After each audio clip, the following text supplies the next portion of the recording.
Good evening. It's good to have everyone here this evening. Those who are normally in here, those who have joined us online, and those who were forced to come in here because your teacher is not here. Whatever brought you here, thank you for being here. And we won't even go into a show of hands of how many really want to be in here or had no choice. So, thank you. That's the only one that I cared about. That's the only one I cared about. It is good to have everyone here this evening. We have, for those of you who are joining us online or those of you who are in the class for the first time, we have been going over some stuff. We have been doing some archaeology and some of the things that have, some of the discoveries that have been made in archaeology that link things to the Bible. We started out by talking about that this helps us with a lot of things, not necessarily as Christians. One of the attributes that a Christian is to have and to develop is that of faith. And so we take the things that we read in the Scriptures by faith as being what they say they are. And I think I used this example early on in the class. Is there's over the years there have been a number of things that you have seen. There's actually been some documentaries and stuff on it. One of them I remember, In Search of Noah's Ark. And the different individuals through history that have said, hey, supposedly there was an Air Force pilot who flew over and saw something, and then there was somebody else who had gone and found a piece of wood and brought it back, and because of war and turmoil in the area, he was not able to return, and then all these things, and no real hard evidence proof that somebody comes back and says, hey, look, here is, I took a survey team and we have actually surveyed and here's the mapping. And if that never happens, if we never have any hard evidence that says we know for a fact that here's Noah's Ark. When I read the Scriptures, whether we find that or not, when I read about the great flood of Noah, I take by faith that it happened. That it was not, and according to Scriptures, that it was not as some would say that, well, there are many different civilizations who have records of great floods, but even at that, the critics won't even put those all together and say, well, if all these different cultures have a history of a great flood, then there must have been a worldwide flood. They say, well, in all of these different civilizations, there were regional floods that occurred. That's not an uncommon thing. Floods happen in different regions, and so therefore, yeah, there was a flood over in this area, and then there was a flood in this area, and there was a flood. But to say that the whole earth was covered at one time, they're going to reject that. But anyways, back to what I'm saying is that even if we never find those hard evidences, as Christians, we accept what the Scriptures say, that if that's what God said, then I accept that as truth. So we have been looking at some of these different things that does not cause my faith to waver if we don't find them. But it sure is good that when we do find things that we can say, see, this is just more evidence, physical evidence that what God has said is true. The last couple of things that we looked at last week, and that's what we'll pick up, and we'll just go through these real quick because this is what we really covered last week. This was the Nash Papyrus. This is in Hebrew. But at the time, this one was considered the oldest known biblical text. It contains the Ten Commandments and the thing that we often hear in Jewish prayers. Hear, O Israel, the Lord God, the Lord is one. And we see that in Deuteronomy 6 and 4. But the Ten Commandments were on this. And this was, at the time, was one of the oldest biblical texts that had been found. All right, Daryl, thank you. Then we came to the Dead Sea Scrolls. Real quickly, Dead Sea Scrolls are probably the one item that most people are familiar with. May not be familiar with of exactly what it is, but when you say the Dead Sea Scrolls, there's nobody in this audience that would say, "Oh, I've never heard of those before." You know, hey, that's new to me. I've never heard of that. Over 900 different manuscripts. One of the things to understand that of these 900 different manuscripts, not all of them are biblical text. A lot of these are governmental text, day-to-day business, that type of thing, but also found within them are biblical texts. And within this, every book of the Old Testament is found except for Nehemiah and Esther. At least some portion of every book, and some of the books, complete portions of the book. There was a question after class last week that not everybody is, that there are some criticisms about the Dead Sea Scrolls. And of course, there's not any of these things that you can put forth that somebody's not going to criticize it. There is, look, we live in a day and time of with social media that anybody can get on and say anything about anything, and I don't care what you put on there. It doesn't matter. You could have 163 people say, this is a wonderful, fantastic thing. This is the best thing I've ever seen. And you're going to have at least one or two that do what? You know, hey, this is terrible. I don't like this. This is an awful thing. Why are you doing this? Why would you do this? This is, you know, what's behind this? What's your motive? And that's nothing new. That happens with everything. And that's not to say that criticisms sometimes are not valid. And I'm not saying that anytime somebody disagrees with you, that automatically makes them wrong.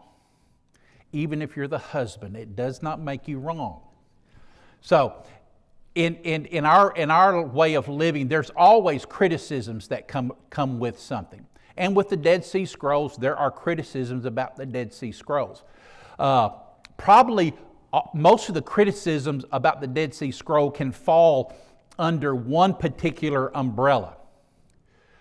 With the discovery of the Dead Sea Scrolls are in possession of, in relative terms of people who study these kinds of things, the Dead Sea Scrolls are in relative possession of a small group of individuals that have easy access to them to try to interpret them and that type of thing. Because of that small number. Now, it may be several hundred, but if you think about the amount of people who would want to study these ancient documents, that would be more than just a few hundred. That would be a lot of individuals who would want to study these documents. But to have these documents firsthand and have the ability to study them has been relegated to a relatively small group of individuals. Because of that, those individuals who are not able to look at them firsthand are the ones, obviously, who are the most critical of them. Why are they keeping these scrolls to themselves? Is there something about them that they're not letting us know? If I can't really look at the original documents, how do I know their authenticity as far as age? You know, are the age of, is that, if what they're telling us as far as the age, is that right? Is there anything in there, you always got your conspiracy theory, is there something in there that there's something in there that would mess up our whole idea of scriptures and the Messiah and all of this? There's something in there that would mess all of that up. And so therefore, they're keeping that from us. Now, as time goes on, the people who are allowed to examine that and to look at it, that's kind of opening up, because they have taken through modern science things that they are able to, they can't physically touch, but pictures of the text and that type of thing, so I can get it and I can translate it and that type of thing. So but I would say most of the criticism, if you look at the different things they're talking about, most of the criticism comes from the idea of that a small number of people have actual access to the scrolls to be able to interpret them and to look at them. So that criticism comes from that. From what we have seen, though, is those who have talked to us about that have said that the accuracy is spot on to what we have in our scriptures today. All right, Daryl, thank you. I mentioned this. This is one, Glenn, that I believe you mentioned this one night in a Devo. These small scrolls, these are silver, 2 silver amulets. They would be more of a necklace. They unrolled them, and these say on them Numbers, what we think of as Numbers chapter 6, 24 through 26. May Yahweh bless you and keep you. May Yahweh cause His face to shine upon you and grant you peace. The two things that we got from this was obviously the age of them pushes back a lot further than the text that we had before. And the other big thing in this, if I remember correctly, Glenn, help me if I messed this up, is that this gives using the term Yahweh here takes us back several hundred years further back than what the scholars believe that Yahweh was used, didn't really come into fashion to being used until this period of time, and yet these show that it is much further back than what had been previously thought. So this was one particular thing. So that's kind of what we went through real quick. That's what we went through last week. One of the things I want us to do this week is, I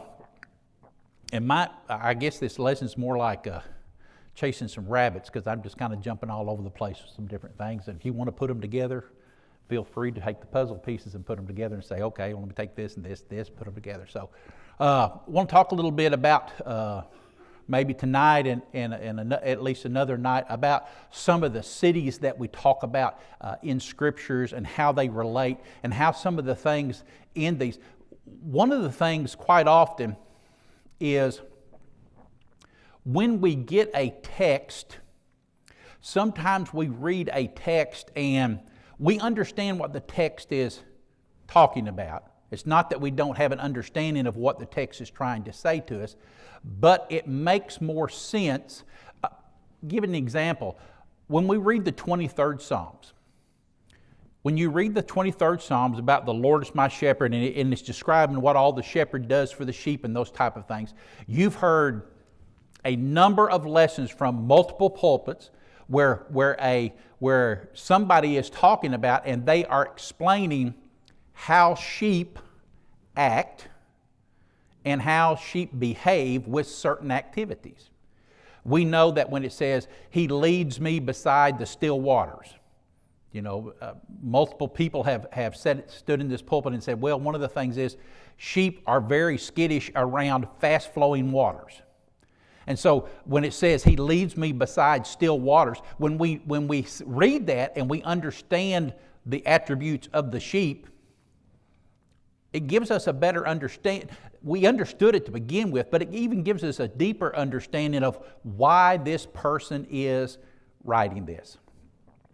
David was a shepherd. David knows the attributes of sheep. He knows how they act. He knows how the shepherd is supposed to take care of the sheep and how the sheep interact with him. And so as he's writing, he is writing from his background. All of us do that. When we're describing something, we try to describe it or talk about it from what our background is. Now, if somebody understands my background better, or they understand the circumstances better, a lot of times what I write about or the things that I talk about are much clearer because it makes better sense knowing if I understand that this was as fast as I don't know, and you fill in the blank. When we, in our time, when I say, hey, it's faster than a speeding bullet and it can leap tall buildings with a single bound, you know who I'm talking about, right? Rickshaws. Okay, all right. So, but because of the time that we live in, having a better understanding of phraseology and what we're comparing it to gives us a better. So if I can understand their time better through a study of that period, then sometimes I can have a better understanding of what the person is talking about or what he's referring to, because that's what's familiar to them. You know, if you were going to write today, and you were going to talk about it today, and you were writing about that a Christian does not put his candle under a bushel, is that how you would write it for us today, would you say? Because how many of us light our houses with candles? We don't do that. And so if we were writing that today, we would write it differently because of the context of what we live and how we live it. So a lot of times when we're looking at things to have a better understanding of their culture and what all goes on with them. For instance, if you remember in the book of Ruth, when Ruth is trying to get Boaz's attention, what is one of the things that there are two specific things that she does that would seem odd to us. He's sleeping and she comes in and she lays down at his feet. Doesn't she like uncover his feet? Yeah. So, now in our society today, for the most part, women would go, I'm not laying down at no man's feet, no matter what. And then she also did something with a shoe. And Boaz claimed the shoe. And this says, I am taking responsibility of her. Made perfectly good sense to them. Maybe not to us. Ladies, be careful where you lose a shoe. All right. Let's look at some cities. So let's go to this first one here. Now, for my movie buffs, Ben, you're excluded from this and you can't do it. What is inside of this building? That's where the Holy Grail's at, right? Indiana Jones and the Last Crusade. This is where he goes to get the Holy Grail. It's in here. But, so they weren't doing AI, they were actually using a real place. This is Petra. And no, as far as we know, the Holy Grail is not in there. But this is Petra, or sometimes it's called Selah. And Selah just means, in Hebrew, means the rock. So, but if you ever watch that movie, this is it, because that stands out. And if you watch the movie, the way they get to this is through a long corridor down through a little, almost like a tunnel, but no top on it, just a long hallway corridor through some mountains. And that's actually how you get here. This had its period of time where this was a really important place, and it was an important place because the trade route went this direction. But like many other trade routes through history, and even in our time, hey, if you leave and you wanted to go across the United States in the past, before interstate, you went on Route 66. You know, I've been on Route 66 a number of times. When I grew up in Oklahoma, it wasn't that far from where we lived. There's Route 66 up here. And that's the way everybody went across the United States. A lot of businesses came up along Route 66, a lot of business. And yet, what happened? The interstate came in. With the interstate, all those little towns along the route that had all this business and all this trade and everything, they have dwindled away. They're down to, some of them don't even exist anymore, and some of them have just shrunk down to a little bit of nothing. Well, that's this. Petra was along the trade route and along the major trade route, but the trade route shifted, it started dwindling, and then basically it just disappeared from existence because it was so hard to find.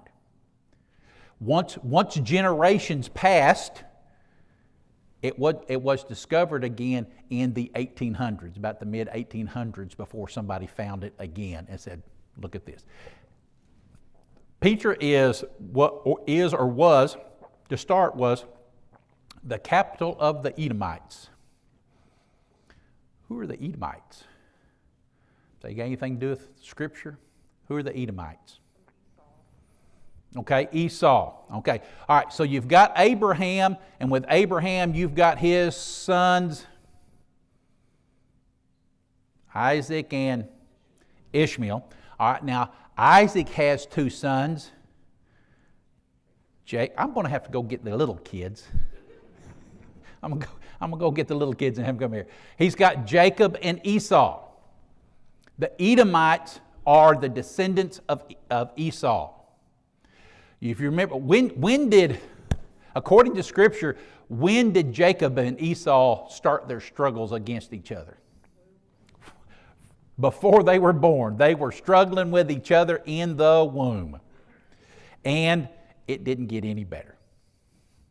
Didn't get any better. And we know the story of how Esau, being firstborn, though they were twins, he's the firstborn, that we know the story of him selling his birthright for porridge or soup or stew, however we want to look at it.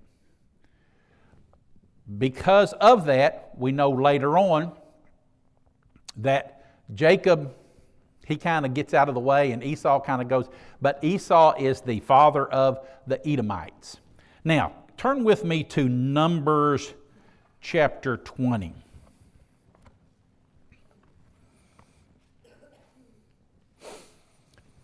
The children of Israel are coming out of Egypt, where they have been in captivity. So they're coming out of Egypt. Where are they traveling to? Traveling to the promised land, right? To the land of flowing of milk and honey, where they were promised that they would have, and they're traveling to there. As they're traveling, chapter 20, verse 14, and Moses sent messengers from Kadesh unto the king of Edom. Thus saith thy brother Israel. Are they brothers? Well, yeah, they are brothers. Now, with Isaac and Ishmael, they're brothers, but they're what brothers? They're half-brothers. Now, Jacob and Esau, they're not half-brothers. They are full brothers. And Moses sent a messenger from Kadesh unto the king of Edom. Thus saith thy brother Israel, Thou knowest all the travail that hath befallen us, how our fathers went down into Egypt, and we dwelt in Egypt a long time. And the Egyptians vexed us and our fathers. And when we cried unto the Lord, He heard our voice and sent an angel and hath brought us forth out of Egypt. And behold, we are in Kadesh, a city in the uttermost of thine border. Let us pass, I pray thee, through thy country. We will not pass through the fields or through the vineyards, neither will we drink of the water of the wells. We will go by the king's highway. We will not turn to the right hand nor to the left until we have passed thy borders. Hey, we're getting ready to come through your country and we're asking permission. Your brother is asking permission to come through your land. Now, think about it. Again, we often don't realize what a multitude of people this is that's getting ready to come through the land. It's not a few hundred people that are coming through the land. It's not a few thousand people. We're in the millions of people that are getting ready to come through.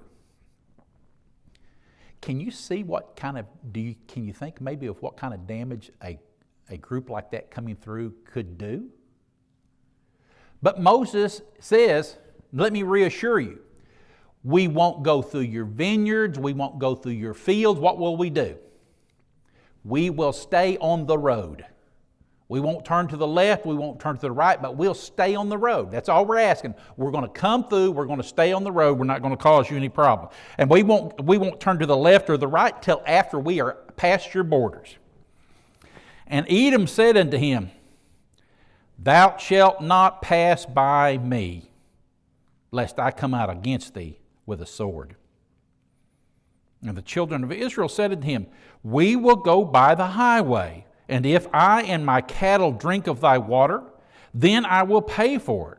I will only, without doing anything else, go through on my feet. So again, he said, No, you're not coming through here, because if you do, we're going to come out and fight you. Reassurance again, no. If so happens anybody drinks any water or a cow drinks of water in your land, we will pay you for it. And he said, Thou shalt not go through. And Edom came out against him with much people and with a strong hand. Thus Edom refused to give Israel passage through his border, wherein Israel turned away from him. So we're coming out of Egypt, where we need to go through this, and we assure you we're not going to hurt anything. And so brother Edom says, no. No. Now, go with me to, and in the Old Testament, if there's one thing that we see is when you do God's people wrong, does He ever remember it? Does He ever give you immediate payback? Sometimes. Sometimes you get immediate payback, don't you? And sometimes it's generations down the line. But guess what? Payback's coming. Go to Obadiah.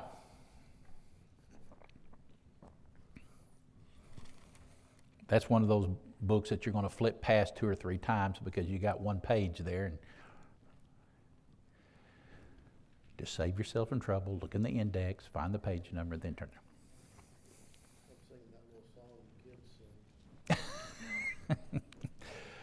The vision of Obadiah, thus saith the Lord, concerning Edom. We have heard a rumor from the Lord, and an ambassador is sent among the heathen. Arise ye, and let us rise up against her in battle. Behold, I have made thee small among the heathen. Thou art greatly despised. The pride of thine heart hath deceived thee, thou that dwellest in the cleft of the rock. Look at Petra. Where are these dwellings at? They're carved into the rocks of the cliffs. Now, when you read this, thou that dwellest in the clefts of the rock, you can look at it and say, well, that makes more sense. These are people who literally live. He's not talking about, when we talk about, we sing a song about being in the cleft of the rock, and we're talking about what? We're talking about safety, aren't we? That we're safe there. And so sometimes we would use this analogy to mean, I am safe. And so he's not saying, those of you who think you are safe, what's he saying? You live in the rocks. Thou that dwellest in the cleft of the rock, whose habitation is high, that saith in his heart, who shall bring me down to the ground? Though thou exalt thyself as the eagle, and though thou set thy nest among the stars, thence will I bring thee down, saith the Lord. If thieves come to thee, if robbers by night, how art thou cut off? Would they not have stolen till they had enough? If the grape gatherers came to thee, would they not leave some grapes? So he just basically says, you're fixing to be brought down. You may think you're safe, and a lot of their safety is in where they dwell. You think you dwell with eagles, you dwell in the cliffs, you dwell in safety, and yet I'm going to bring you down. And so to me, this is one of those things when you read this now and you understand this is how they lived and where they lived. When he says those that dwell within the cleft of the rock, he's not saying just those who think you're safe. He's saying those who dwell in the rocks. And this is Peter. 2 Samuel chapter 8. If I remember correctly, and I'm not going to go through all of these, but if I remember correctly, 2 Samuel chapter 8, this is where they are defeated. 2 Kings 8, 20 through 22. Each one of these is about them being overtaken and beaten down or destroyed, as Obadiah has talked about. After the Edomites, usually with a culture, when one culture is overtaken, the next culture comes in. We looked at that with the empires as we were studying to begin with. The next ones in are the Nabateans. And the Nabateans have a king, Aretha. I'm not sure if that's how it's pronounced. Areta. Who knows her? I don't know. 2 Corinthians chapter 11.